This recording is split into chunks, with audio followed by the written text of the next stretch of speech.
Oh boy, it's that time again, boys and girls, and we've forced our writers to crawl around in the murkiest depths of the internet to find us the most stinky of video game turds. Hold on, what does this say? Note from writer, please send help, they're not letting us have any food down here.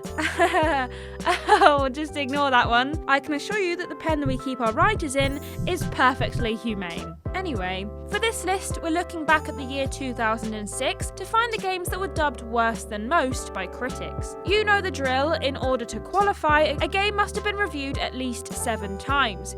If game rankings and Metacritic disagree on a game's average, then we're going with whichever score is lowest. Finally, a special mention goes to Big Oil Build an Oil Empire, which scraped a dismal average of 31% on Metacritic, but was so bad that no one dared record any footage of it. With all that cleared up, I'm Ashton from TripleJump, and here are the 10 worst games of 2006. Number 10, Torino 2006, the official video game of the XX Olympic Winter Games on the Xbox. 36% on Metacritic. Oh yeah, here we go, terrible sports time. Developed by 49 Games and published by 2K, Torino 2006 was the official tie-in game for the 2006 Winter Olympics. The game boasts 24 playable countries and a whopping 15 events. But before you start getting too excited, do remember what this list is. Yes, the 24 playable countries are there, but whether you're sporting an Australian flag or a Swiss one,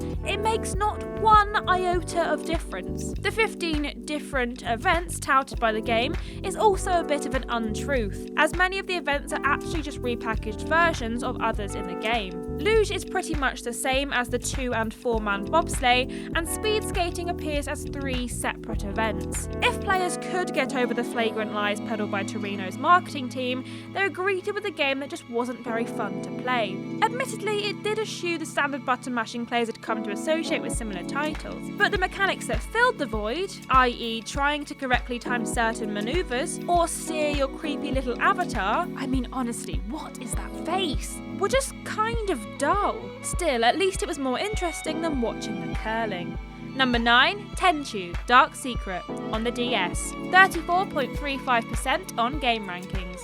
Considering that From Software has given the world the likes of Dark Souls and Bloodborne over the years, it's truly baffling to us that they would publish a game as utterly ploppers as Tenchu Dark Secret. Not only was the game exclusive to the Nintendo DS, but in North America it was also exclusive to stores EB Games and GameStop. It is at this point that your alarm bells should most definitely be ringing. Up to the point of Dark Secret's release, the Tenchu series had churned out some okay games, and the outstanding Sekiro Shadows Die Twice was originally conceived to be a Tenchu game.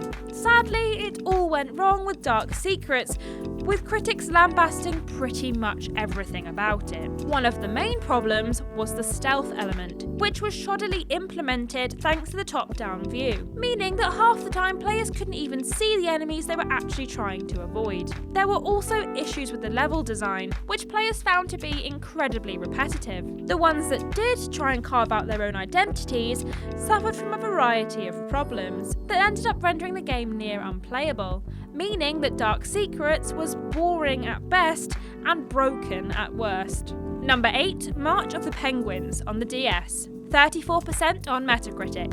Though an Oscar-winning documentary about the breeding habits of emperor penguins isn't the first thing that springs to mind when you think of a good source material for a video game, it's not the most bizarre thing we've ever heard of. So if we'd have been presented with this game without any other information, we'd probably at least be willing to give it a go. Knowing what critics made of it, however, has us recommending that anyone who owns a copy should just lob it into the nearest body of water, post-haste. Not really, that would be awful for the environment.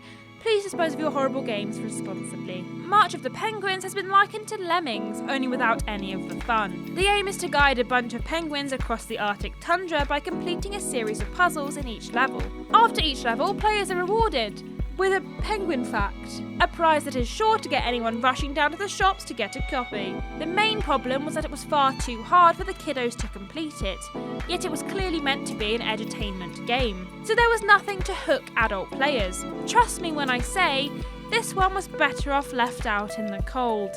Number 7, Bomberman, Act Zero on the Xbox 360, 33.66% on Game Rankings. When you were a teenager, did you go through a bit of a phase where you're just trying to be dark and edgy and convince everyone that you were really into Edgar Allan Poe? Well, that's what we like to think the Bomberman franchise was going through with Bomberman Act Zero, a game that had, presumably, listened to too much My Chemical Romance. Gone were the bright colours and cartoony aesthetic, and in marched more realistic graphics that came in any colour as long as it was a shade of brown. If Bomberman's new look didn't immediately turn players off, they had plenty of other things to complain about, chief among them being the game's wonky technical aspects. Critics found that not only did Act Zero have excruciatingly long load times, but even once they were able to play it, they found it was horribly repetitive, the collision detection didn't work properly, and there wasn't even a save feature. We're not exactly sure what was going through the minds of developers Hudson Soft when they churned out this embarrassment to the franchise, but thankfully it hasn't reared its ugly head since then to taint the series. Number 6, Mobile Suit Gundam, Crossfire, on the PlayStation 3, 33% on Metacritic. Despite what we thought when we first came across this game, it is not, in fact, a mobile game called Suit Gundam Crossfire. It is instead about big old robots called mobile suits. Nomenclature aside, this whole thing is proper rubbish. Mobile Suit Gundam Crossfire, or Mobile Suit Gundam Target in Sight if you want to get Japanese and European about this, was released in 2006 as a PlayStation 3 launch title and is based off the anime series Mobile Suit Gundam. The actual premise sounds pretty cool, i.e. control giant robots, fight in giant robot war, profit. However, the developer somehow managed to take something that could have been an awful lot of fun and run it into the ground with bland graphics, unrefined combat, and the use of a font that is far, far too close to Comic Sans for my liking. Even if players could get past those things, the actual gameplay leaves a lot to be desired as well, comprising little more than a whole bunch of copy and paste missions that someone just slapped a different skin on. The result is an end product that's less super awesome fighting robots and more having a Barney with your dishwasher because it left spots on your glassware again. Number 5, Dave Mirra BMX Challenge on the PSP, 32% on Metacritic. In a world where the Tony Hawk's Pro Skater series exists, sadly, every extreme sports title that comes out after is going to draw comparison. And in the case of Dave Mirra BMX Challenge, that comparison is generally unfavourable. It is the first PSP game we've ever had grace one of these lists though, so congratulations, I guess. The premise is similar to Tony Hawk's Downhill Jam, in that the idea is to either race or trick your way through a course atop your trusty BMX. Solid idea! Shame that everything else fell apart. At the top of critics' list of complaints was the track design, which players found to be littered with poorly placed objects that they ended up flying into at top speed. The game was also ridiculously easy, as the AI characters all seemed to have forgotten their morning coffee, and so lazily pedalled along as though they were out for a nice ride in the country. One reviewer found Dave Mirra BMX Challenge so painful, in fact, that he recommended players save themselves some cash by not buying it and just opt to stab themselves in the eye instead. I mean, we wouldn't go that far, but yeah, it is pretty awful. Number 4, Superman Returns on the DS, 31.92% on Game Rankings. You'd really have to go to some effort to make a game worse than Superman the New Adventure for the Nintendo 64. But by golly, did the folks down at EA give it a damn good go. In fairness to the DS edition, the other versions of the game didn't do very well with critics either. They did all manage to score in the high 40s, low 50s however, which isn't great by any stretch of the imagination, but is still better than a dismal 31.92% that the DS version is up with.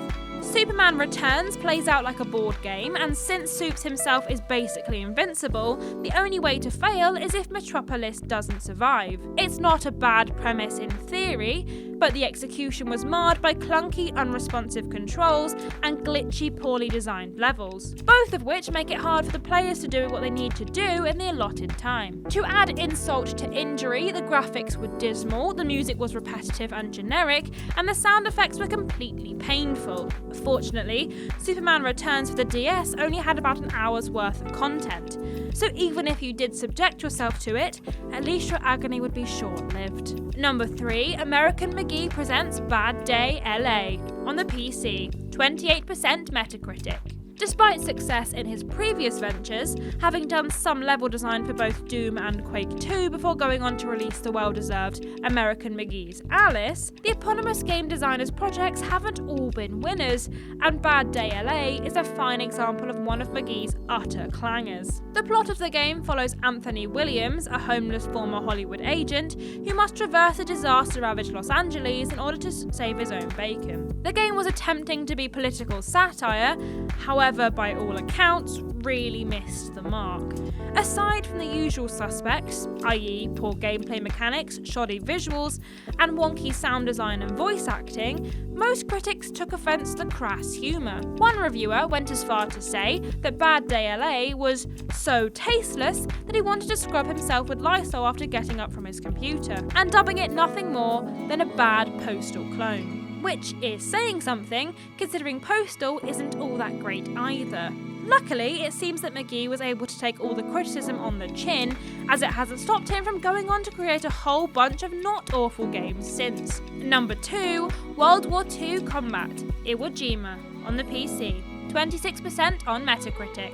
In fairness to World War II Combat Iwo Jima, the whole thing was off to a bad start before development even began, considering how saturated the market was with war-based first-person shooters. Throw into the mix the fact it was a budget title, i.e. it was thrown together for as little money as humanly possible, and you end up with a game that really didn't have much of a chance. Unsurprisingly, World War II Combat Iwo Jima wasn't very good. Part of its problem was the fact that it was so devilishly difficult, though not in a fun Dark Souls kind of way, but rather in that the enemy AI was completely unbalanced, meaning that every last enemy soldier was a medal-winning crack shot. Additionally, once your health was gone, that was it, there was no way to recover it.